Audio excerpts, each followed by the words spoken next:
नमस्कार. आज आपण बनवतोय महाराष्ट्रीयन पारंपरिक पदार्थ वरणफळ अर्थात चकोल्या. एकच पदार्थ करायचा असेल तर वन पॉट मील म्हणून तुम्ही हे नक्की बनवू शकता. खूपच छान आणि चविष्ट बनतात. त्यासाठी आपण मूग डाळ घेतली पाव वाटी, तूर डाळ अर्धी वाटी आणि या दोन्ही डाळी स्वच्छ अशा धुवून 2 तासासाठी भिजत ठेवल्या होत्या. नंतर आपण कुकरला छान अशा मऊसूत शिजवून घेणार आहोत. आपण एका भांड्यामध्ये कणिक घेतली आहे 1 वाटी. आपण मिक्स पिठांचं हे चकोल्या करणार आहोत. त्यामध्ये पाव वाटी डाळीचं पीठ, पाव वाटी ज्वारीचं पीठ, नंतर ओवा असा थोडासा हातावर भरडून घालणार आहे. थोडीशी हळद, थोडंसं लाल तिखट, थोडंसं हिंग, मीठ व थोडं तेल आणि आपल्याला ह्याची अशी छान घट्ट कणिक मळून घ्यायची.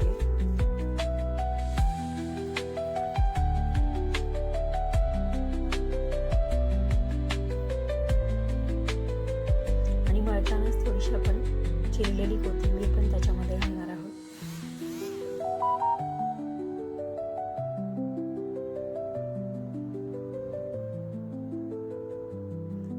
या कणकेचे साधारण 3 भाग करून घ्यायचे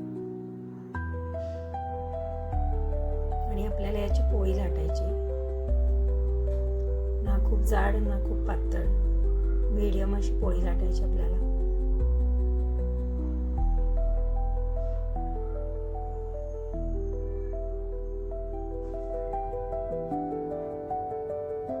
अशा प्रकारे पोळी लाटून घेणार आहे आपण त्याची आणि सुरीने त्याच्या स्क्वेअर मध्ये आपण चकोल्या पाडणार आहोत.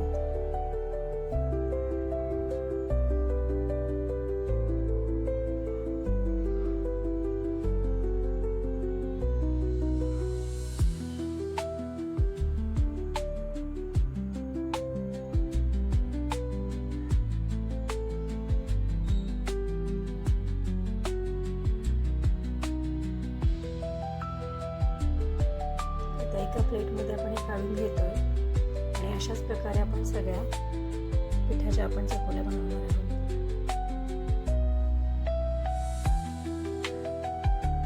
कढई गरम करून त्याच्यामध्ये 1 चमचा तेल टाकलंय व 2 चमचे तूप टाकतोय. तुपामुळे छान चव येते चकोल्यांना किंवा वरणफळाला. त्याच्यामध्ये जिरं, मोहरी, हिंग, कढीपत्ता अशी आपण फोडणी देणार. वाटीमध्ये थोडं पाणी घेऊन त्याच्यामध्ये हळद आणि तिखट मिक्स करून ठेवलंय.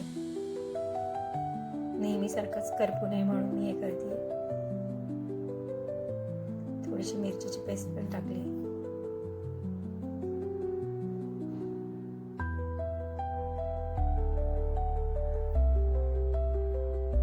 त्याच्यामध्येच फोडणीमध्ये मिश्रण टाकून द्यायचं. झाकण ठेवलं की ठसकत नाही ते. आता आपल्याला किती पातळ करायचं आहे चकोल्या त्याच्याप्रमाणे आपण त्याच्यामध्ये पाणी घालणार आहे.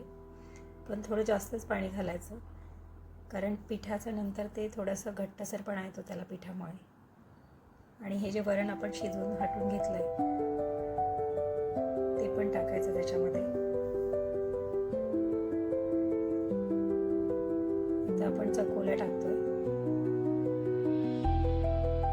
जे आपण वरण फळ कापून ठेवलं होतं ते सगळे असे टाकून घ्यायचं आपल्याला. आणि वरण हटवून ठेवलं तर ते पण टाकून घेतलं सगळं. वरण फळाला छान चव येण्यासाठी आपण याच्यामध्ये 4-5 आमसुलं आणि चवीनुसार गूळ ॲड करतोय. त्यामुळे खूप छान टेस्ट येते याची. आणि सर्व छान असं ढवळून घ्यायचं. त्याच्यामध्ये चव घेऊन आपण आवश्यक तेवढं मीठ टाकायचं आणि वाटलं तर झाकण ठेवू शकता तुम्ही, नाही तर नाही ठेवलं तरी पण चालेल. 1-2 मिनिटच मी उकळी येईपर्यंत ठेवते. नंतर असं छान ढवळत राहायचं.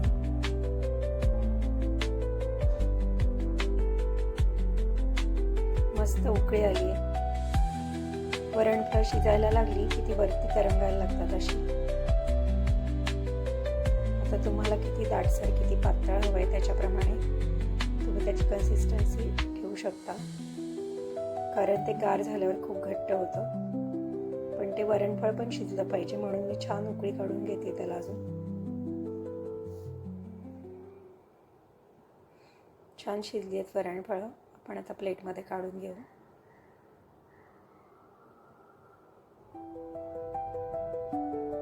थोडा दाटसरपणा आलाय त्याला, पण तुम्हाला आवडेल तसं तुम्ही ठेवा. थोडं पातळ ठेवलं तरी चालेल. आणि वरती छान कोथिंबीर, कांदा आणि थोडे मटारचे दाणे पेरून आपण सर्व करतोय. त्याच्याबरोबर तुम्ही कुरडई, लिंबू, चिरलेला कांदा असा सर्व करू शकता. ही रेसिपी आवडली, लाईक करा, कमेंट करा व सबस्क्राईब करा. थँक्यू.